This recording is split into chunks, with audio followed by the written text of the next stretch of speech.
And the last question, which comes from Dave Hamilton, and he asks, do you think that the augmented reality gaming tie-in, a la RID 2015 or RID 2.0 as I call it, are an effective method used for selling conventional toys? What other pack-in gimmicks would you think would be effective? Now, what Dave is referring to is Hasbro right now recognizes that cell phone gaming really is the thing right now with kids. It really is. I mean, if Angry Birds is any indication of the power of that. And they also recognize that toy sales are drastically decreasing every year. It's becoming more of an adult collector market, a lot less of a kids market. And that's something that's been happening in Japan for years. I mean, we're only experiencing it now. It happened in Japan like 10 years ago, even more than that. But Japan is more attributed to a birth decrease than it does really an interest, where in America it really has to do with an interest. Kids today, kids always want to be what the adults are doing. And if they see adults tapping away on cell phones, even though they don't know what's on the other side of that screen, but they want to do what adults are doing. And so the interest is more towards video gaming and cell phone devices and apps and stuff like that, and a lot less from playing with toys. Yeah. So he asks, what do you think of this augmented reality or the gaming tie-ins, anything that involves trying to get toys to be sold? What do you think of that? So hit that one up, and I'll have a long-winded response to that after. I don't know. Basically, it's well, do you want me to give my opinion, and then maybe you could jump on that afterwards? Because you work in the industry of gaming, so... Yeah, well, because I always feel that you always want to make sure that you replenish. Like, you want to retain your client from childhood to adulthood, and hopefully they'll get their kids onto it. But right now, there's like a little bit of a gap. There's no... Well, getting into with the kids, you know what I mean? If you understand what I'm saying. Well, right? that's why I'll plead my case, and then you could like play off of it, okay. Because this is something that's come up many times, and I've actually had to discuss it with people in the past, which is Hasbro for about probably, I would have to say around the time when Revenge of the Fallen was done and they were starting Dark of the Moon. They initiated like an operation, create the new generation of fans, essentially. And what that was is they started that first with rescue bots, which was they were like, we got to get them while they're young. Yeah. Get them while they're young. Get them to like this IP while they're young. And then get familiar with Optimus Prime. Yeah, Bumblebee. And Bumblebee specifically. And playing with the toys, manipulating them, and get them into that. And they tried that, and it was very successful. Rescue Bots has been doing very well, but I always feel that Rescue Bots, their success more stems from the fact that I think it's parents buying it for their kids. Right. I don't feel so much that it's the kids asking for it. Is that here's the older G1 adult parents who are going like, I'm going to buy toys for my kids. I'm going to buy the age-appropriate Transformers for them to continue the legacy. But then I think if I remember right, Rescue Bots was an IP from Play School that they had just purchased or something. Well, it was kind of. See, the funny thing is that this all really dates back to Hasbro. Way back in the day, did a line called My First Transformers, right. which was Play School, and that's because Hasbro got the rights to Play School's IP, and they also got Milton Bradley, which was the board game company. And using those IPs, they were able to create the My First Transformer line, which came out like in, I think it was 1989, and they were like, oh god, if I showed them to you, you'd be like, oh, it's clearly Play School toys that transform, and there was only 3 of them, and they tried that, and then when Hasbro bought out Tonka years later, which owned GoBots, they then created the GoBots line, which was again an attempt to make a kid-friendly Transformer line in an increasingly difficult engineering that Transformer toys were becoming, especially Right. with the Beast era and into alternators and stuff. Like Go Bots came out during alternators, so that really shows you the stark contrast of what kids would have had to deal with if they were buying Transformers otherwise. Those weren't successful, unfortunately. Both of those, both my first Transformers and Go Bots, they were very short-lived. Go Bots maybe lasting 5 or 6 waves at most, and again, longer than really it should have lasted.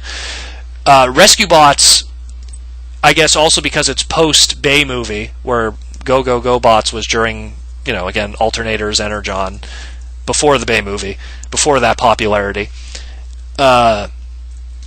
They just didn't, Rescue Bots found that market, but they didn't know if it actually was the kids who wanted it or was it the parents buying it. And to me, I still believe it's the parents that are buying it for them.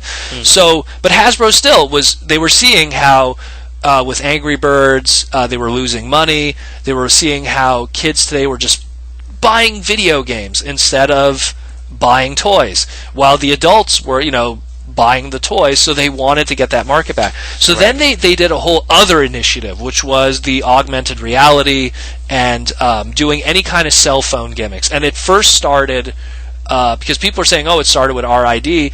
It kind of started before that when they did the Angry Bird Transformers line.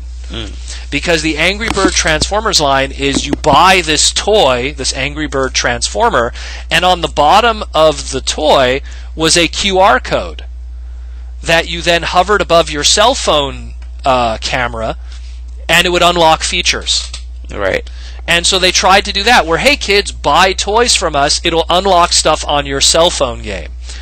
And then they kept doing that when they started the RID toy line, where it's the same thing. Buy these toys, it will unlock stuff on your phone so you can keep playing this cell phone game. So what they're doing essentially is they know they're playing cell phone games already. They're trying to sell them the drug to continue playing it. Right, exactly. Instead of buying, usually in cell phone games you had to pay, what the term is called in-app purchases. You normally would have to do an in-app purchase to upgrade your character or get more money or get more points or whatever your cell phone game is.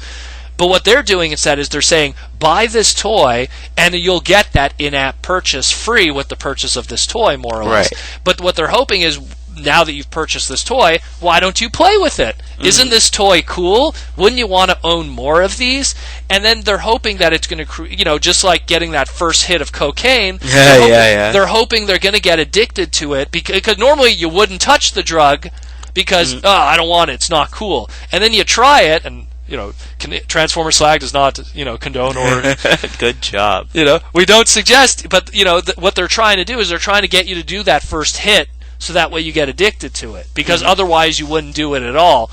And so that's what they're trying to do with toys. And even the new Transformers, there's another cell phone app called Transformers Generations, or what's it called, Battle Tactics. If you look at the Battle Tactics line, it's just a giant advertisement for their Generations toys. Ah, okay. All of the designs, all the characters that are featured in that game are only Generations toys. There's nothing... Well, wasn't that the whole reason for... Devastation? Not Devastation, but specifically Devastator. The Comic-Con one.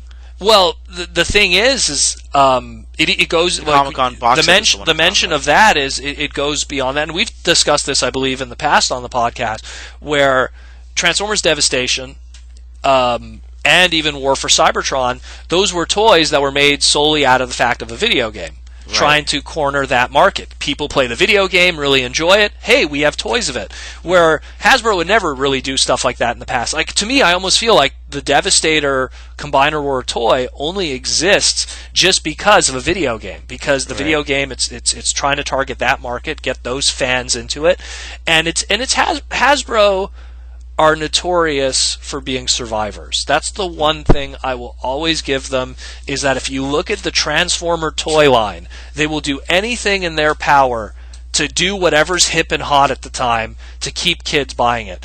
When Ninja Turtles was popular in 1987, 1988, what did Hasbro do to answer that? Monster pretenders, pretender shells, mutant kind of stuff. You know, I mean, they went for that action figure-y mutant monster kind of thing because that was hot with the kids. Yeah. When Micro Machines was really popular back in the late 80s going into the early 90s, what happened? Micro Masters happened.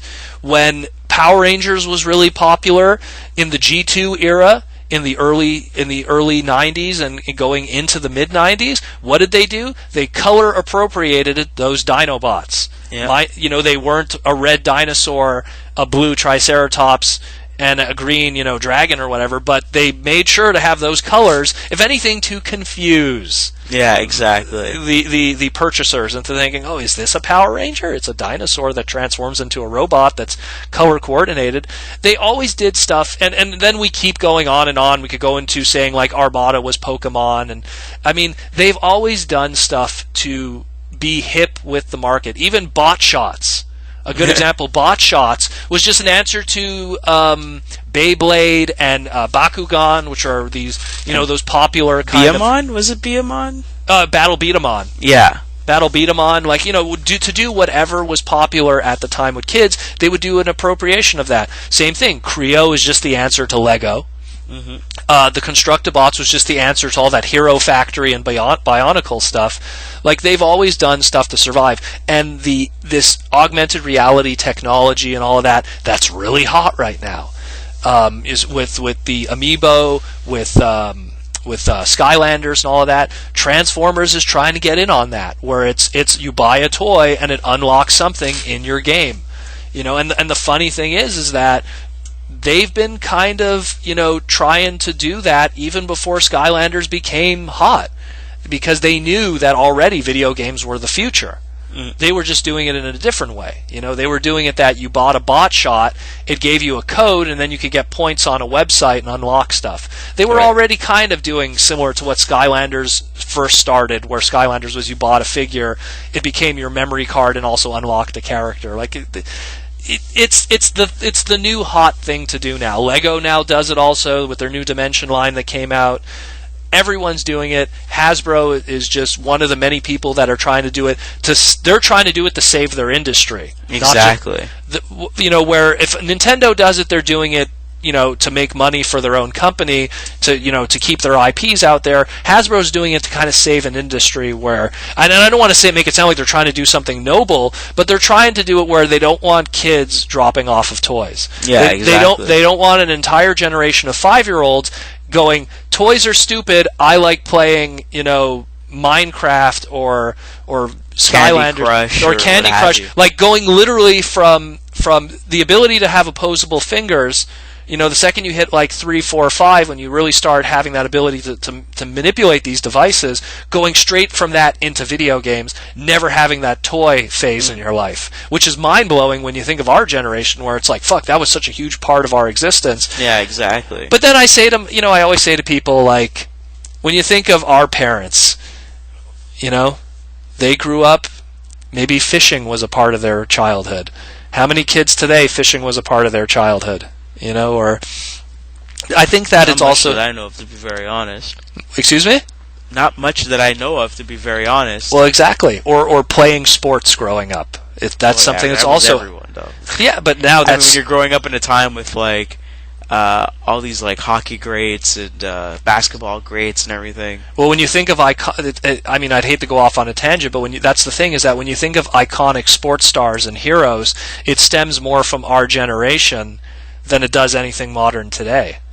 You know what I mean? Like, it's still the Michael Jordans, the Wayne Gretzkys, the Bo Jacksons, the pro stars. Yeah, well, the Jose Cansecos, the Joe Montanas, exactly, the Barry Sanders. Totally, but that's just it. It all stems from our generation, when that was still something of interest to children. That is heavily diminished now today, and now heroes are PewDiePie, which is, God help us all. That blows my mind. Which, yeah, I know, and again, maybe this makes me sound like an old man, but I mean, really? Back in my day, our heroes weren't frickin' losers, who were scared of, whatever that game is called there that he plays with the bicycle. Don't worry about it. I won't lose sleep over it. Either way. But yeah, I think that the pack-in gimmicks, I think they're effective somewhat. I mean, that's the kind of the second part of his question is, does he think they're effective? I think it's effective somewhat, but I think that it's a very small percentage of kids that are buying it for that gimmick. I think that the toy industry and what's happening to it is inevitable. I think it can't be stopped because we've already seen in Japan where it's going, where most toys in the Japanese market are made for adults. That's why all the coolest toys come from Japan. Even our beloved Masterpiece toys. They're a Japanese concept and idea. And then it gets brought to America. Because there's just a bigger market for complex, more interesting, more show accurate, more high budget toys. That's why third party is doing so well. How does a company go up against Hasbro so successfully? Well, I'll tell you why, because it tells you everything. If Hasbro is losing so much money to third party, who are they losing money? They're obviously not losing money from children who don't have the money or the interest in third party. It's clearly the adult base. And since the adult base makes up such a huge percentage of Transformers' purchases, that's why they're bothered by it. You know, there used to be a time where we could say that, you know, Transformers are not, adult fans don't make up the majority of Transformer fans. But every year passes and slowly that's changing. It used to be that, yeah, kids made up for like 70 to 80% of the purchases. But every year is passing and it's slowly becoming, yeah, now they're 60%. Now they're 50%. Now they're 40%. Now they're 30%. Now they're 30% standing there with a Minecraft hat, wearing a PewDiePie t-shirt, whatever it's called there, you know, looking at this Transformer toy and going like, I'd rather get that gold Mario amiibo in the R zone at Toys R Us. And they just lost a sale. So that's why the emphasis is being pushed more than ever on Generations, why Masterpiece toys are being brought over, why even this commemorative series stuff. You know, we're getting all these G1 reissues that are in these fancy boxes. There's such a huge push now to target the adult market because the kid market is dwindling. And they're doing their best, kicking and screaming, to keep it interesting for them. You know, hey, look at this cell phone app. I mean, the Angry Bird Transformer thing didn't work out for them. It didn't. It didn't sell well. It didn't work well. The app didn't sell very. It was the app was fun. You know, the music was great on it, but as a whole, it wasn't really considered a success. Same thing, like everything that's going on with Robots in Disguise with this augmented reality and stuff. It's not moving the toys. Even the show itself isn't doing very well in the ratings. The toys aren't really doing very well, and as a result, those two things. Do you think anyone's interested in the augmented reality thing? Everything is kind of suffering just because of decline of sales because kids aren't interested. And we can't blame kids. In the same way how growing up we already kind of were passive towards die-cast cars. Yeah, exactly. Just like my father's generation played with die-cast cars, my generation played with action figures. The next generation, my kids, they'll be playing PlayStation, Nintendo. They'll be playing video games. The generation after that, who knows? There's always an evolution of that. Whatever is hot to those kids. It's just that we're such a nostalgic, back in my day kind of culture that, I mean, every time I hate it whenever I see on Facebook there's an image and it'll say like, if you had this in your childhood was awesome, and and it'll be whatever. So there's like a million of those. Yeah, right now. Well, that's what I'm saying, and it could be anything. It could be like a picture of a Skip It. It could be a picture of a Game Boy or something. But it's like, but the truth of the matter is. You know what? It doesn't mean that it's awesome. It just means you enjoyed your childhood, but it's no different than anyone else's. It's just what was one kid's childhood, and nostalgic is different than another's. You know. Oh man, I wish they would make one where it's like, if you had this cup and ball, your childhood was awesome. I wonder, like, if it's just like a fucking fire and it's like a cake pan. If you had a wheel made out of stone. Yeah, it's like if you were drawing on cave walls, then your childhood was awesome. You know, it's like, I mean, ultimately in the end, we just have this entire community and generation now of people that are just like, we don't want to let go of the past, and it bothers us that other kids are not emulating that. They're not. Instead, they're looking at us with the cell phones instead, and they're playing cell phone games that are free. That's the one thing. Cell phone games are free, which no kid could argue with that. So they rather play free bite-sized cell phone games. Kids that understand the concept of money. Well, you have to understand attention span has a lot to do with it too. Yeah. So yeah, cell phone games aren't complicated enough anyways to be that interesting to them. So they could get like Baseball Superstars or even an Angry Birds or something for $1.99. They could convince their parents, and it keeps them busy long enough. And they'll all it takes, just take a trip to Toys R Us. How many kids do you really see? And I'll tell you, I go to Toys R Us a lot. It's heavily diminishing. It's more of an adult market. A lot of times when I encounter someone in the Transformers section, it's another adult. Or a very late teenager, like an 18-year-old or something.